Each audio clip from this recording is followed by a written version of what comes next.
This is the artificial intelligence voice of Patrick Bett, David narrating this pod-slice summary of the PBD podcast. Patrick Bett David carries out a detailed conversation with Mohammad Reza Shah Pahlavi, the Prince of Iran. The podcast covers a range of topics relating to Mohammad's experiences and the different political and cultural changes that took place in Iran. Patrick recalls how Mohammad's father had in the 1970s turned Iran into a prosperous nation, increasing literacy from 1 to 50 EU and maintaining peace in the Middle East. Unlike the current chaotic state, Mohammad knows how Iran very early adopted a parliamentary system, moving away from an absolute governance system. His grandfather introduced modern institutions to Iran, such as the police, post office, and army. During the Cold War, Iran chose to align more with the West, leading to rapid development in technology, education, and other areas. While the country was progressing, there were political crises that eventually resulted in Mohammad's father's rule coming to an end. Mohammad discusses how Iran's youth are detaching from religious rule, citing it as non-reformist. They feel that to achieve their aspired democratic future, the current regime must be transited away from.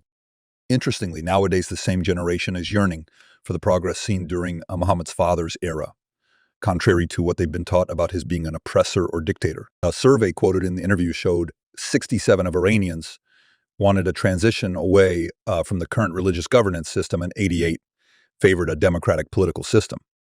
Mohammad believes Iranians are more than ready for democracy. Mohammad strongly believes that there is a current urgency in Iran among the youth, and that a democratic system is sure to succeed if established. The historical context and the experiences of the last few decades, according to Pahlavi, suggest Iranians are ready to move beyond the current regime to accomplish a meaningful democratic transition. Patrick also recalls the significant economic growth that was observed during Mohammad's father's rule, stating that he built 3,700 mosques while in power and consistently promoted religious freedom. This narrative utterly contrasts the negative perception that is taught about him in liberal institutions. Despite facing numerous assassination attempts, Mohammad's father maintained peace in the Middle East and developed Iran as a powerful nation. The ensuing part of the podcast throws light on Mohammad's experiences of his growing up years. He brings forward the beauty of Iran from his memories during the 1960s and 70s of traveling across the country to diverse regions, from interactions with the local villagers to engaging with fishermen on Persian Gulf barges. Mohammad cites that these experiences fostered deep connections with his Iranian roots, which were very different from the public perception of a crown prince's life. He notes that even though he belonged to the royal family, he enjoyed discovering Iran in a very incognito and casual way. He mentions an anecdote from his trip to Tehran, where people failed to recognize him because they couldn't fathom a prince strolling freely in public places like the market. David brings attention to a video clip posted by Mohammad's mother on her YouTube channel, showcasing their family during his younger years. The video evokes nostalgia in Mohammad, and he expresses his amazement at how even younger generations who haven't lived that era relate to these moments. This touch when they refer to him as a father figure. The conversation then transitions into a more sensitive area, with Bett David raising the political issues faced by Iran. He points to the numerous challenges in achieving a regime change in Iran because of its significant contracts and alliances with powerful nations like China and Russia. He asked Mohammad if he ever revisits old conversations or clips and reflects upon his will and determination to bring significant change in Iran, emphasizing the impact of people. Mohammad insists on the need for more than just hope. It's the belief in achieving the impossible that counts. He firmly states that Iran, with all its potential, could have been the Japan of the Middle East and not what it is today, drawing a subtle comparison to the fall of the Berlin Wall. He points to how sometimes things can change unexpectedly and emphasizes that the Iranian people are the X factor that can bring this change. Mohammad compares Iran's diverse ethnic and religious cultural heritage, akin to its national football team comprising of players from different ethnicities and religions. He points out that under the current regime, the country has lost the freedom it used to enjoy, sowing divisions among people that were not present. Lastly, Mohammad argues that the country collectively deserves better than what it currently has. He believes it can achieve a radical change irrespective of the powerful forces operating against it, and for that, belief in oneself is paramount. He highlights that while foreign policies of key nations can come to their aid, ultimately it should be the Iranian people fighting for their liberties. He underlines his stance by saying it's one thing to have hope. Everybody has a dream, but I believe that empowerment is key to success, the power of the people. The discussion continues into the fall of Iran, with the prince's reflections on the regime of his father and grandfather. He stands determined and hopeful for the change to come, despite the numerous geopolitical challenges faced by Iran. Despite the past, he emphasizes Iran's immense potential and its people's will to make a positive difference. As the podcast unfolds, Patrick Bet-David delves into the political intricacies that defined Iran's history in the late 70s, specifically referring to the circumstances leading up to the fall of Iran. He highlights a video of Mohammad's father, Mohammad Reza Shah Pahlavi, conjecturing about the influential role of the Jewish lobby in the U.S. This controversial topic creates a perfect segue into a deeper discussion about international relations, obscuring political maneuverings, and the dynamics of power. A pivotal moment referenced by Bet-David is the 1954 Oil Consortium Agreement, an international pact that could define the wealth of nations. Mohammad Reza Shah's aspirations to reverse Iran's economic course led to his clash with powerful foreign interests. Analyzing these factors uncovers multi-layered explanations for the fall of Iran, such as CIA and MI6 covert operations, historical conflicts over oil profits control, and undeniably confrontational stances towards mainstream media. Back at a time when Iran's economic growth on a global scale was being negotiated, Mohammad's father envisaged Iran as one of the most prosperous countries in the world. This ambition, Bet-David suggests, could be perceived as a definitive factor behind the fall of Iran. However, Mohammed acknowledged this theory as just a part of the reasons, emphasizing his father's genuine commitment to prioritizing the interest of Iranians over his throne. Falling further into the socio-economic and political dynamics, Mohammed explicates the precarious balance between political freedom and a potential threat of a socialist takeover backed by the Soviet Union. He highlights the influence of dynamic elements within Iran, urging for a transformation towards a constitutional monarchy, which Mohammad's father was open to. However, the situation escalated when Islamist actions came into power, leading to the fall of Iran. This discussion then shifts into an overview of the Iran oil boycott, resulting in an economic crisis.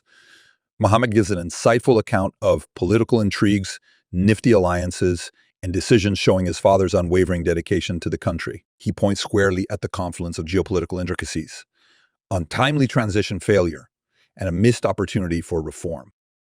Taking into account Iran's destabilizing dynamics, Mohammed underscores his father's refusal to malign his legacy with violence.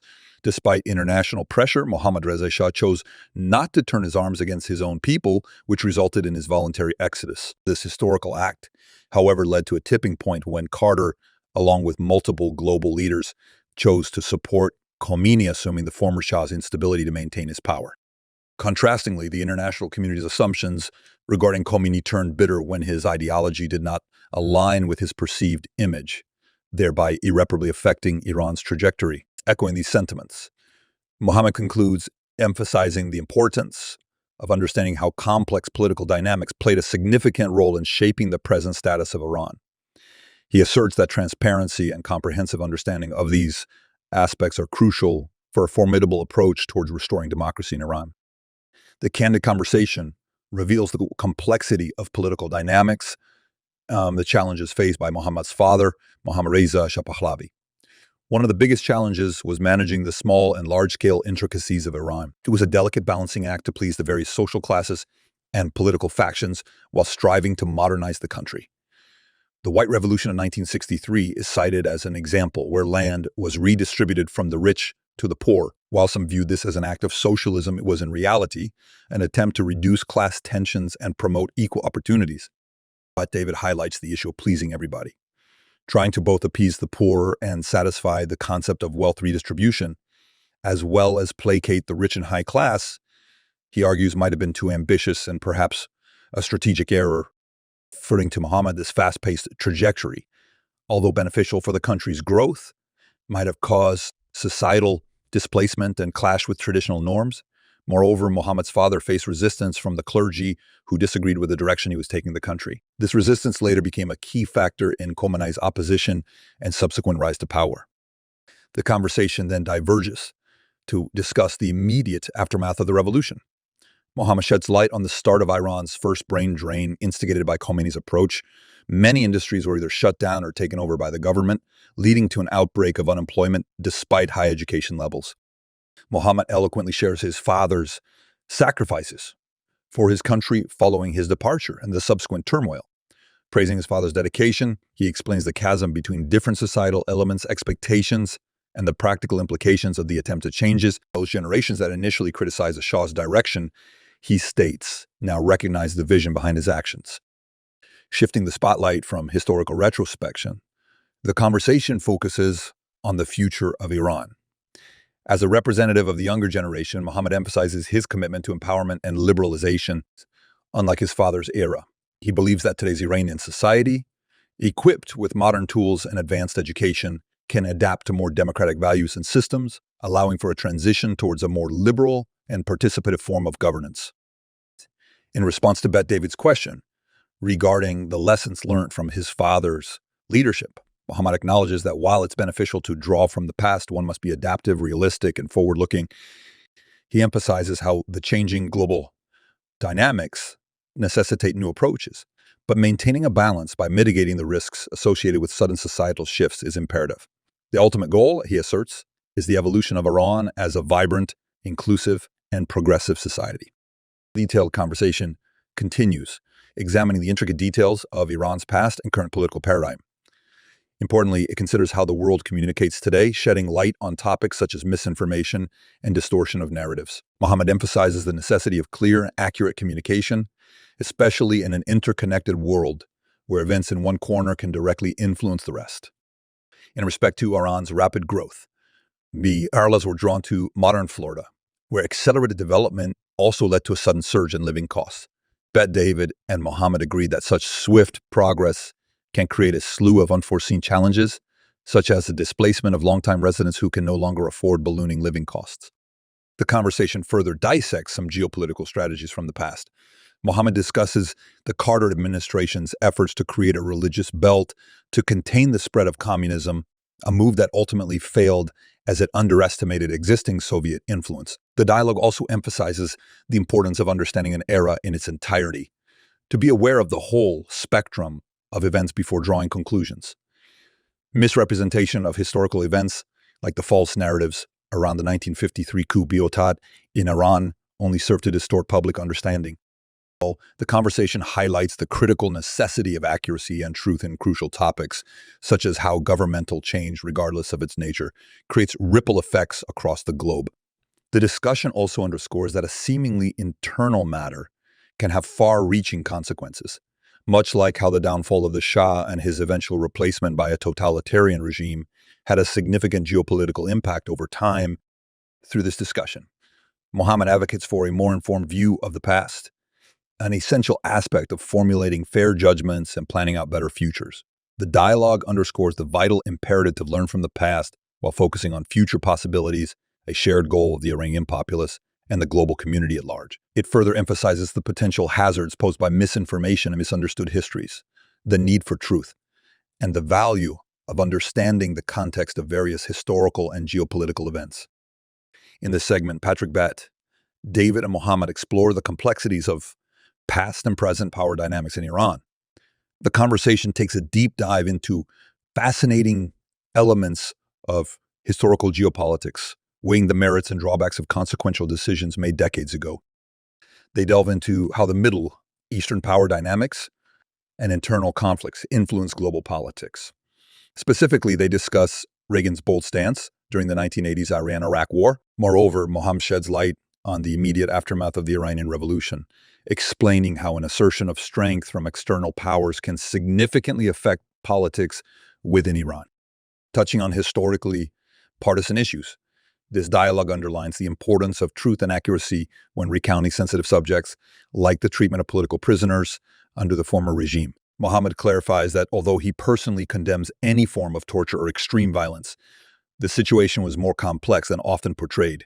He emphasizes that these prisoners were often foreign-funded activists aiming to wage war against their home country, prompting complex national security dilemmas. The discussion moves to the broader historical context, emphasizing the necessity for a balanced viewpoint when interpreting the past. Again and again, the conversation circles back to a singular point: the importance of protecting a nation regardless of political leanings or ideologies. Mohammed frames this as a collective goal that transcends political beliefs, whether individual Iranians define themselves as monarchists, republicans, conservatives, or socialists. One critical discussion point sheds light on SAVAK, Iran's secret intelligence organization under the Shah's regime. Bet David and Mohammad explore betrayals within this organization, underscoring the complicated and high-stakes game of loyalty and power that characterizes such entities. This segment provides essential context for understanding Iran's modern political landscape and the role that Iran's turbulent history plays in shaping today's geopolitical narratives. Finally, the dialogue explores how Mohammed and his family were forced into exile. After the Iranian Revolution, he recounts his father's illness, the subsequent political and personal upheaval, and his own determination to continue serving Iran, even from exile. He even shares his willingness to return to Iran to fight in the Iran-Iraq War, an offer that went unanswered by the new regime. This insightful discussion offers a rare window into Iran's intricate political history, told from an insider's perspective. It underscores the often overlooked nuance and complexity behind Iran's political narratives, while demonstrating the importance of understanding these contexts when shaping current geopolitical strategies. Throughout this section, Mohammad Reza Shah Pahlavi deepens the conversation about the current state of Iran and the internal problems faced by the Iranian citizens. Mohammad highlights economic factors as being paramount and negatively affecting the majority of the population, with poverty and unemployment forcing people into desperate situations, such as selling organs to make ends meet. Pahlavi critiques the Iranian government for not utilizing financial resources, including significant oil revenues, for the betterment of its citizens. Instead, he claims funds have gone towards fueling regional conflicts and supporting proxy organizations rather than improving the Iranian economy and living conditions. He envisions a future where the Iranian government operates with transparency and accountability, devoid of cases of corruption. He speaks eloquently about the potential influx of foreign investment and the subsequent job creation that could revolutionize Iran's economy if this mafia-like regime were disposed of. Active political change is key, but it needs to extend past that into real-world improvements for the average Joe. Mohammed proposes a narrative of hope for Iranians living in absolute economic despair, highlighting the existence of the necessary ingredients for financial rejuvenation inside and outside the country. He expresses a belief in the potential of the Iranian people and their capacity to manage the country effectively, if given the chance. Discussing regime change, Mohammed emphasizes the necessity for overthrowing the current system. While some Iranians might fear that a change could risk their current benefits, he believes the statistics largely indicate a substantial desire for change among the populace. The conversation shifts to discuss potential resistance towards regime change from certain groups who benefit from the chaos persisting in the Middle East.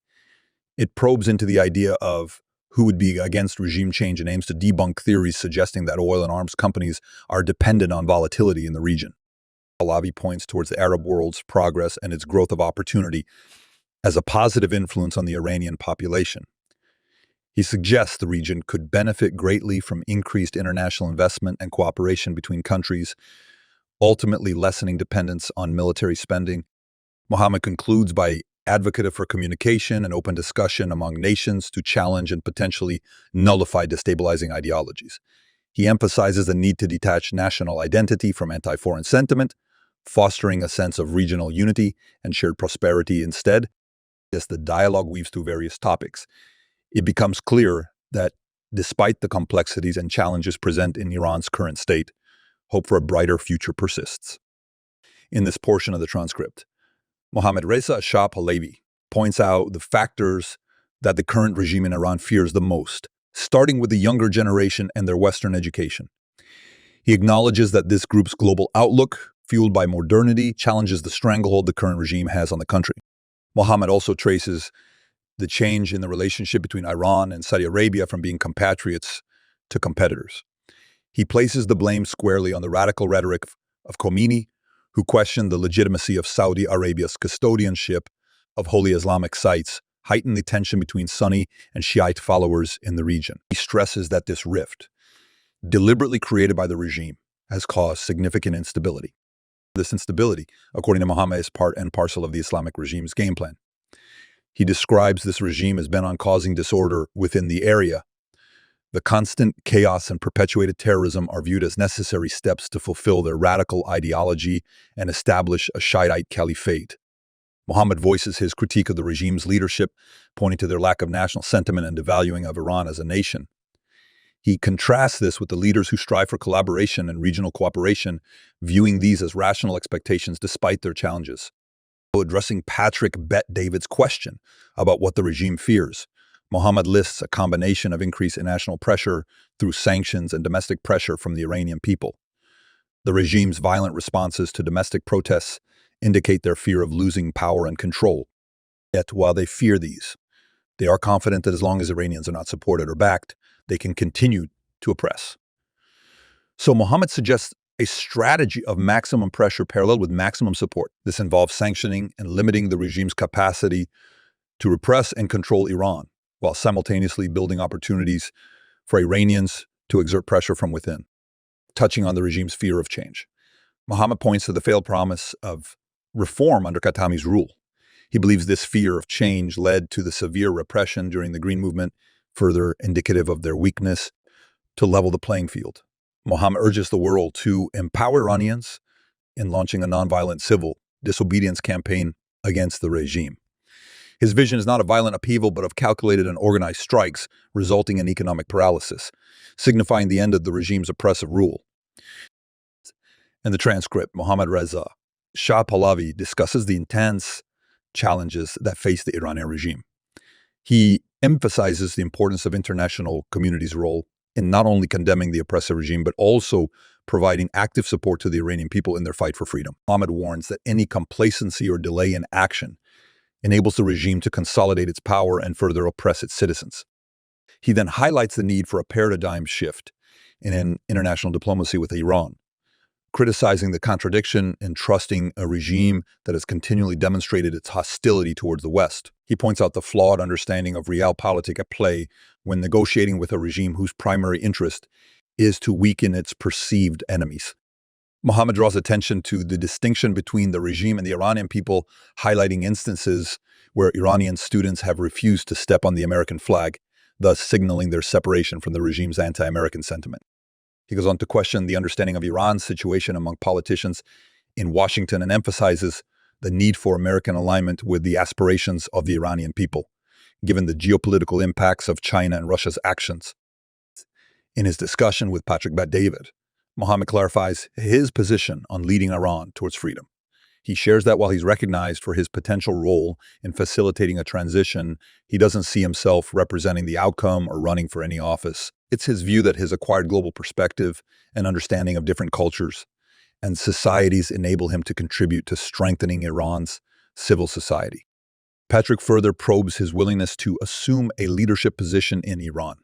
Mohammed elaborates that he views his role not in running the daily operations of the country, but in fostering a civil society that promotes education and equips citizens with the knowledge and skills to assert their rights. His commitment is not defined by titles or positions of authority, but his desire to contribute positively to his homeland, regardless of where he resides. The conversation further delves into Mohammed's personal struggles and the constant pressure associated with his background, highlighting that understanding his unique position can be complex. In this extensive dialogue, Patrick Bet-David further probes Mohammad Reza Shah Pahlavi's stance on taking up a leadership role in Iran. Mohammed insists on his role being more of a conduit for change than a figurehead, suggesting that his extensive network and cross-cultural experiences could benefit Iran more in a formative, holistic transformation rather than bureaucratic mechanics. Facing some pressing arguments from Bet-David, Mohammed maintains that commitment and intent are not necessarily dictated by titles and positions.